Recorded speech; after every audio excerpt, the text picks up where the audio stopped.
जय श्री कृष्ण। सभी दर्शक मंडली को मेरा प्रणाम। बेलूर मठ और इस्कॉन के जितने सारे संत भगवान हैं, उनको दंडवत प्रणाम करता हूँ। अपनी अज्ञानता की वजह से, नादानी की वजह से हम लोग किसी शब्द की महापुरुषों की शब्दों की गहराई को समझ नहीं पाते और अपने बुद्धि के स्तर के हिसाब से हम उसका व्याख्या करते हैं। तो ये हो ही सकता है, ये सबके साथ होता है, सिर्फ उनके साथ नहीं। लेकिन इसका मतलब ये नहीं कि वो एक बुरा इंसान है, वो एक खराब इंसान है। नहीं, नहीं, नहीं, ऐसा नहीं है। भगवान के ऊपर प्रेम जताने के लिए आप लोगों के अंदर जो हिंसा है, जो क्रोध है एक दूसरे के प्रति, उसकी मैं बहुत तारीफ करता हूँ। पहली बात तो अमोक प्रभु जी ने नॉनवेज को लेके कि बोला है कि कोई सिद्ध पुरुष क्या मछली खा सकता है, क्या मांस खा सकता है। बहुत गहराई की बात है, इस बात को थोड़ा समझना पड़ेगा हम लोगों को। देखिए प्रभु जी, ये हमारा जो भारत का भौगोलिक क्षेत्र है ना, मैप, भारत का मैप, आपने भारत का मैप बहुत अच्छे से देखा है। ये जितने सारे कोस्टल एरिया है, समुंदर के किनारे जितने सारे राज्य हैं, इन कोस्टल एरिया में आप जाके देखोगे कि यहाँ का एक बेसिक फूड हैबिट मछली है ना। मछली उनका एक फूड डाइट है। तो इसके लिए आप कभी भी अपने भारत से ये मछली खाना, ये नॉनवेज खाना बंद नहीं कर सकते। आप चाहे कितना भी कोशिश कर लो, और ये कोशिश आप आज नया नहीं कर रहे हो, शुरू से बहुत पहले से ये कोशिश हो रही है, लेकिन ये कभी बंद नहीं हो सकता। मछली एक उनका बेसिक नीड है, शरीर का एक बेसिक नीड है। भौगोलिक क्षेत्र और उस स्थान के जितने जो वातावरण है, उसके हिसाब से अपने शरीर को ठीक रखने के लिए मछली एक ज़रूरी भोजन है। और कहाँ आप प्राणों के मोहमाया में फंस रहे हैं। आप मछली मारना ना मारने को करुणा की बात कर रहे हैं। आप जिस कुर्सी पे बैठे हुए हैं बहुत सुंदर है ना। उसकी लकड़ी शायद हज़ारों लाखों रुपए की होगी। तो वो पेड़ को जब काटा गया था, है ना, तब उसी में भी वही प्राण था जो वो मछली में था। या फिर आज आप जिस एसी गाड़ी में घूम रहे हो, इस्कॉन में जहाँ पे 24 घंटा एसी चल रहा है, उस एसी से निकलता हुआ जो गैस, जिसको क्लोरोफ्लोरोकार्बन कहते हैं या फिर कार्बन मोनोऑक्साइड कहते हैं, वो गैस हमारे लिए, प्राणियों के लिए या इस धरती के लिए, ओजोन लेयर के लिए कितना नुकसानदायक है, ये शायद आप जानते हो, है ना। तो एक मछली को मारना, एक पेड़ को काटना समान है। मैं फूड हैबिट को लेकर बात नहीं करूँगा। आप साग खा सकते हो, फल खा सकते हो, दूध पी सकते हो, है ना, वो भी एक ही चीज़ है।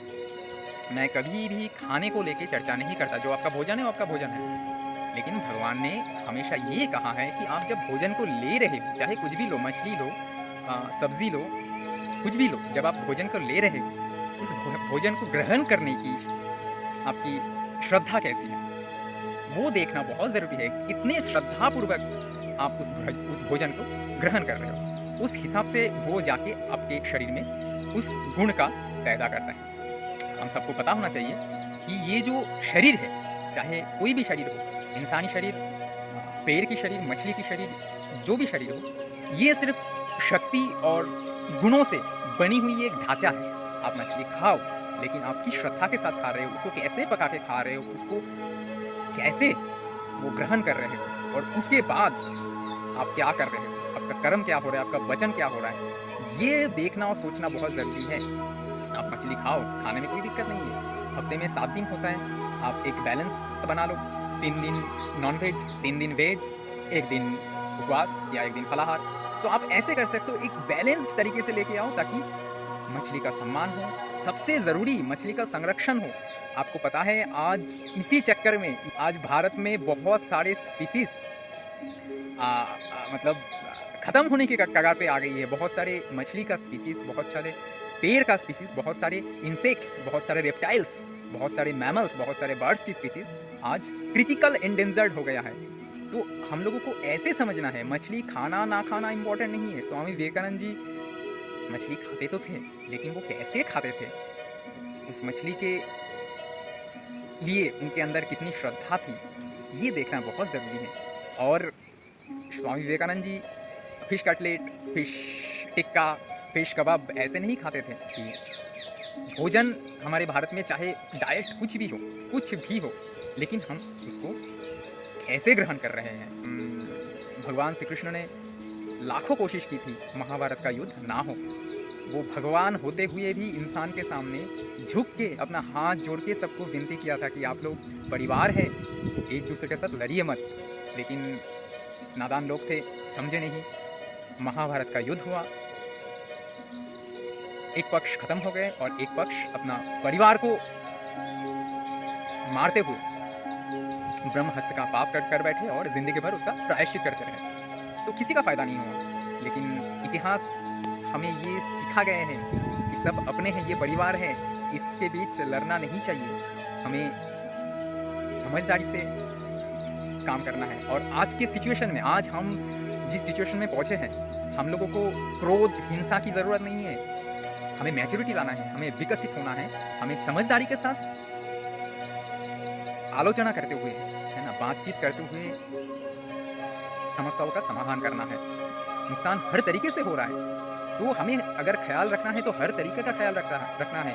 आप लोग इतने सारे, इतने बड़े बड़े मठ बना के रखे हो और उसमें इतना सारा एसी, इतना सारा फर्नीचर, इतना सारा रेफ्रिजरेटर, इतने सारे गाड़ी, इतना सारा फ्यूल, इतना कुछ खर्च हो रहा है, वो भी तो प्रकृति का नुकसान ही हो रहा है ना। मछली का तो चलो फिर भी हम खेती कर सकते हैं। ये जितने सारे पेड़ पौधे हैं, जितनी सारा फसल है, उसका तो फिर भी हम खेती कर सकते हैं।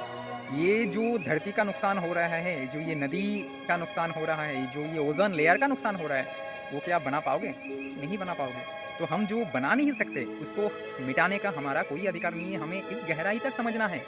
आई am very sorry to say, मुझे ये बताते हुए बहुत दुख हो रहा है कि मुझे कभी कोई भी शास्त्र या फिर कोई भी धर्म ग्रंथ पढ़ने का, जानने का मौका नहीं मिला है।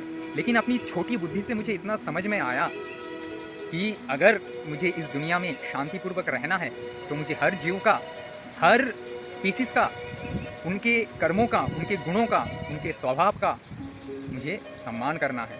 मुझे किसी की आदत को बदलना नहीं है, लेकिन सिर्फ अगर कोई आदत ज़िंदगी की ज़रूरत हो जाए, अपनी नशा बन जाए, अपनी कंफर्ट जोन बन जाए, तो उसको तोड़ के हमें बाहर निकलना है। आप कोई भी भगवान को मानते हो, कोई भी मत को मानते हो, कोई भी पथ पे चल रहे हो, कोई भी भगवान कभी हिंसा का रास्ता नहीं दिखाया है ना। आप मछली मारते हुए हिंसा करो या ना करो, आपके अंदर कितनी हिंसा है यहाँ पे समझ में आ रहा है ना।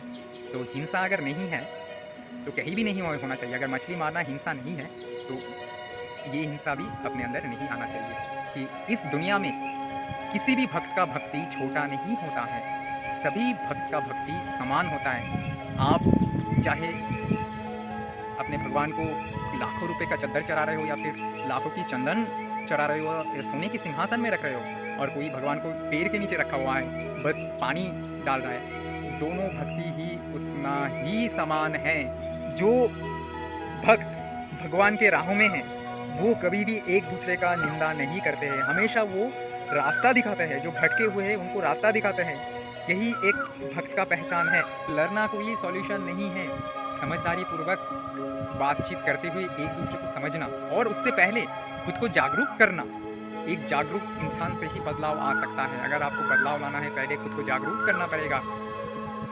ना स्वामी विवेकानंद गलत थे, ना अमोघ जी गलत है, कोई गलत नहीं है।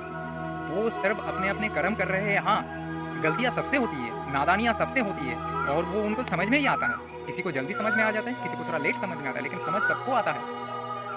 उनको भी समझ में आएगा कि उन्होंने जो गलती की है। और उन अमोघ प्रभु जी की एक बात से साफ साफ समझ में आ गया था कि उन्होंने श्री रामकृष्ण जी, स्वामी विवेकानंद जी के बारे में उतना गहराई से अध्ययन नहीं किया है। उनकी वो बात तो लेके अच्छा स्पीच दिया, thank you my dear brothers and sisters. Nice.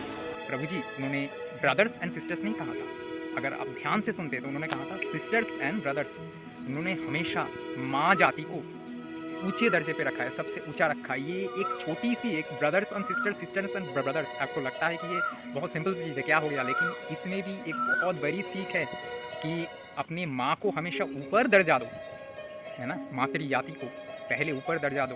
तो ये छोटी सी भी समझदारी एक मछली खाने वाला इंसान के अंदर भी है ना? और वो अपने 2 शब्दों से इतना बड़ा एक व्याख्या उन्होंने दुनिया के सामने रख दिया था। तो आपको उन लोगों के बारे में और अच्छे से गहराई से समझना है। आप चाहे तो बेलूर मठ आइए, वहाँ पे जितने सारे महाराज हैं, उनके साथ चर्चा कीजिए और भी अच्छे से समझिए, और तो फिर आप लोगों को समझ में आएगा कि अपने भारत में कितने सारे संत भगवान हैं और उतने कितने सारे मत हैं। चाहे जैसे भी हो, है ना? जैसे भी हो, चाहे कोई भी तरीका हो,